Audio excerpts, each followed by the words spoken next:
Good morning, good morning, good morning.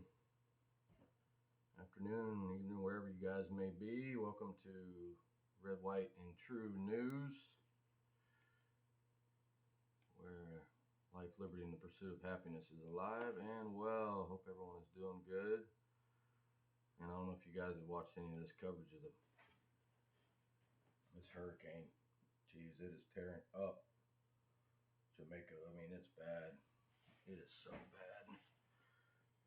And I've been through quite a few, I think, as I was mentioning in that other video the other day. Andrew, Charlie, Francis, Jean, Ivan, Michael, Irma, Milton, that I can remember. This one here is just, oh man, and I'll get into that. I'll get into that story here shortly. Let us know what the weather's like in y'all's neck of the woods. Down here in Florida, it's a little chilly here. Today I think it's like 59 in the afternoon, which is it's not like a Florida day, but anyway, nonetheless, here we are, right? I wanted to mention something about the finalist for Trump's to replace Jerome Powell as the Fed chair. I think he resigns in May, if I'm not mistaken. With Federal Reserve Chairman Jerome Powell's term coming to end in May, yeah, there you go. The decision of who will become the world's most important central banker is nigh, and President Trump faces one of the most consequential personnel decisions of his term. The big picture, Trump will be deciding among Fed chair candidates with varying personal relationships with the president, levels of experience with the Fed system and Washington politics, and Wall Street perception. Treasury Secretary Scott Bessent, speaking to reporters on Air Force One overnight Sunday, confirmed the names of 5 finalists to be the next Federal Reserve chair. He said he expects the selection to be made before year's end. Kevin Hassett has the closest relationship to the president among the finalists, a key reason odds makers put him on top. He served in top White House roles in both the previous and current Trump terms.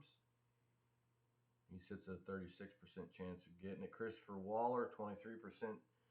This is per a poly market.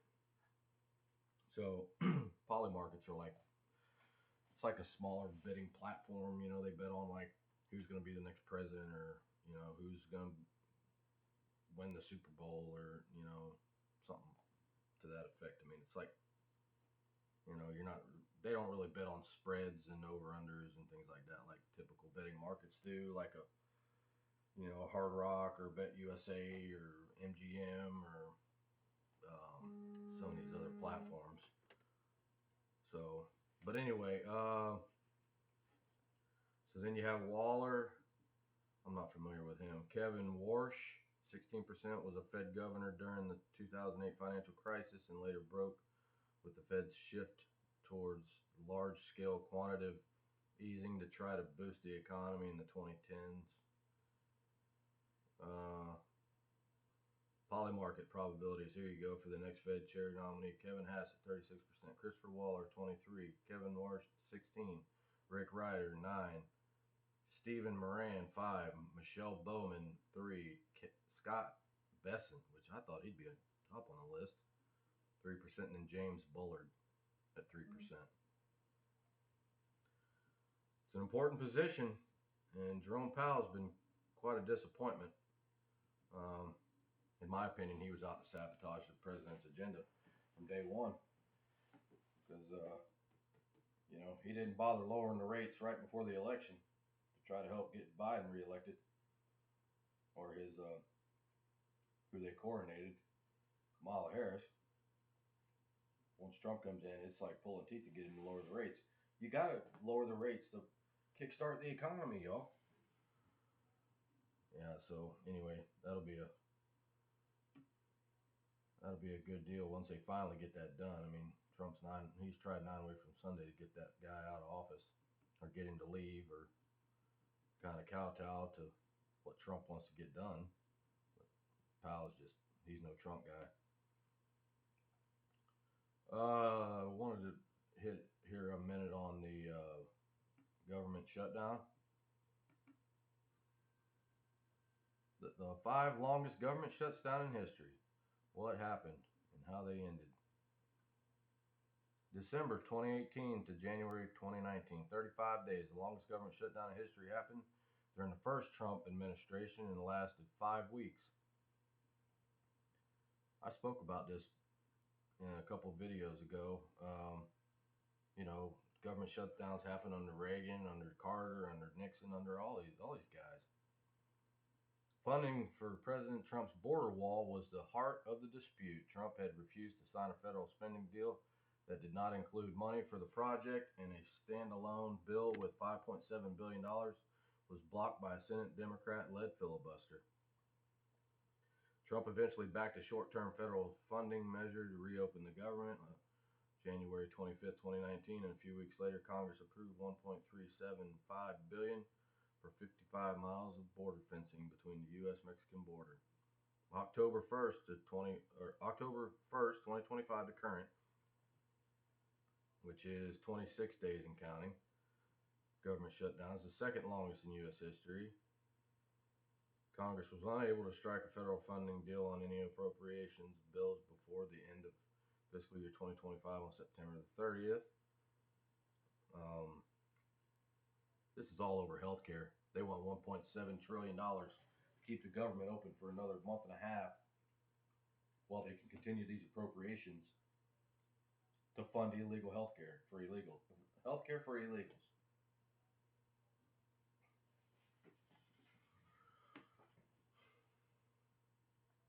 Unreal. Unreal. December 1995 to January 1996, 21 days. Second of two government shutdowns under former President Bill Clinton that lasted 3 weeks, breaking a record at the time for the longest shutdown in U.S. history. Republicans had taken control of both the House and the Senate 1994 midterm elections, leading Clinton on a collision course with the then House Speaker Newt Gingrich. Best House Speaker in U.S. history, in my opinion. Gingrich pursued significant cuts to the federal budget after being emboldened by the 1994 red wave in the House following his contract with America. September 30th, 1978 to October 18th, 1978, 18 days. The longest shutdown of former President Jimmy Carter's 4-year term in the White House lasted 18 days at a time when Democrats controlled all levers of power in Washington. Go figure. Carter had vetoed Congress's bills on defense spending and public works that he thought wasted federal dollars, according to the Washington Post, that included funding for a nuclear-powered aircraft carrier that Carter opposed. And it goes on. This is a Fox News article, by the way, if anyone wants to do their research on this.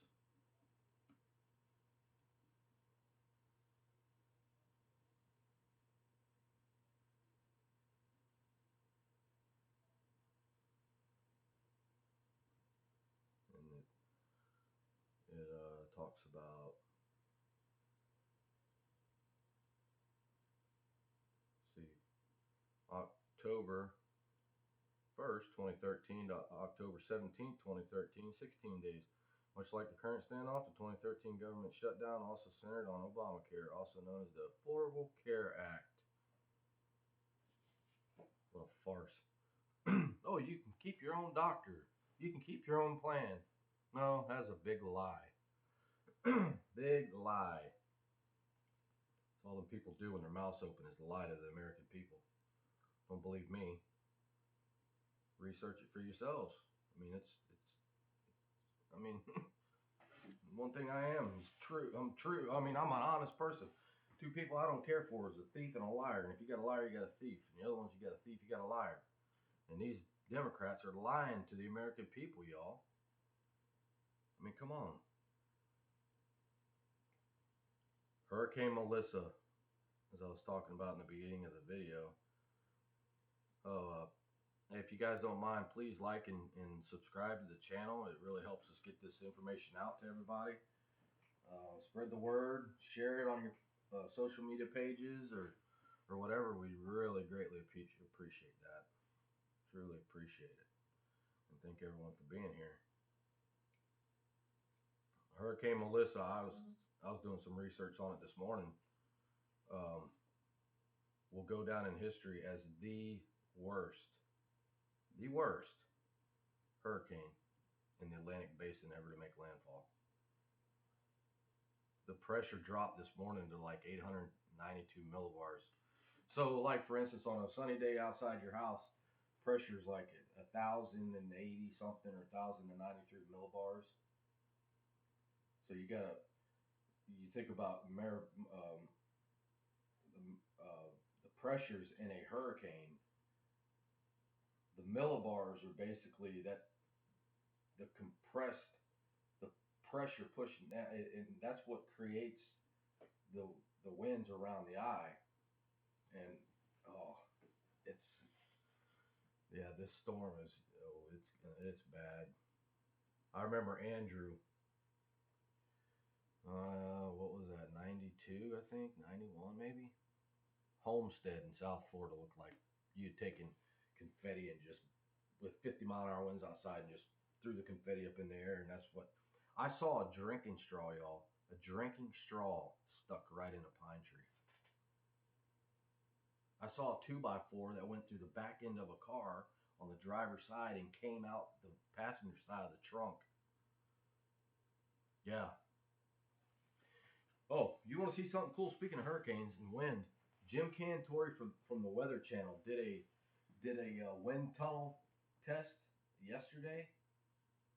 They had him in that wind tunnel, and Jim Cantori, he's a big guy. He had that rope, and he's holding it. He's got some goggles on his face, and they turn the wind up, and the wind starts, getting higher and higher and higher in this tunnel, and it get up to like 90, and I'm thinking, man, this guy's gonna give up. Man, he's holding on this rope. I mean, he's gearing down and hold. I mean, just for dear life. They got it up to 187 miles an hour in that wind tunnel, y'all. This man's a skin bald head, and the wrinkles in his head were going back like this. It was insane, man. It was it was wild.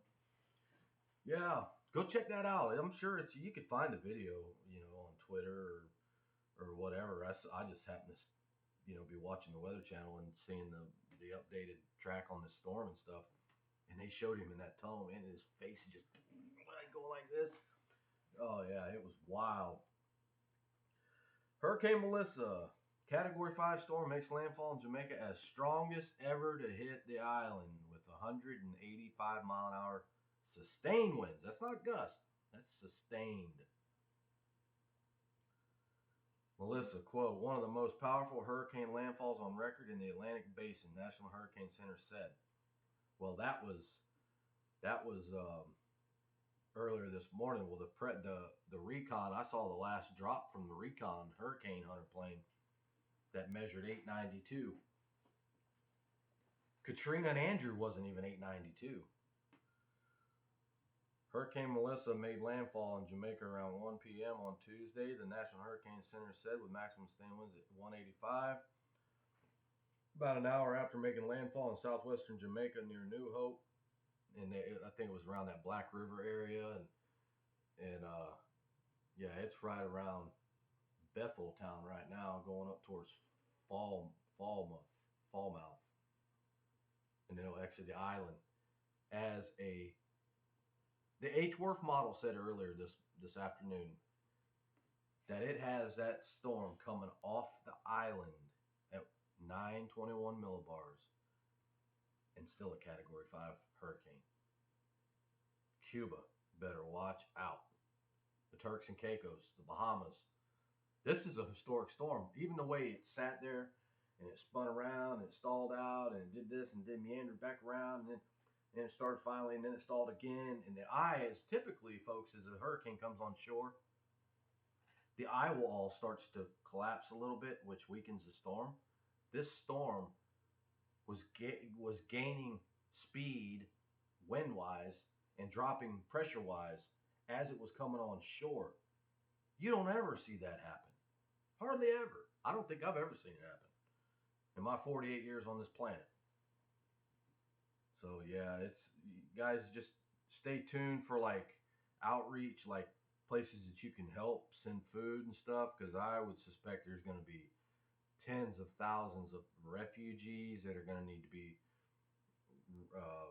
that are going to be displaced out of their homes and wherever they were living, and that are going to have to find other places to live, and that may be the United States.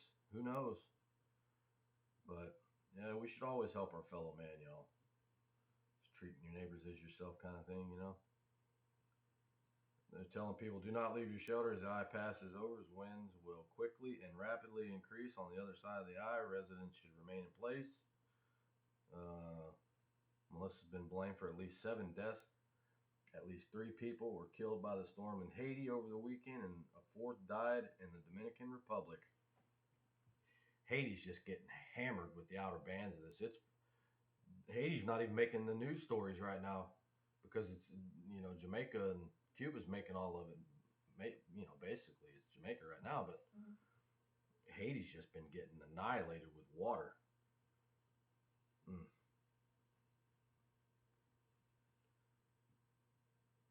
Yeah, this I'll touch on this real quick.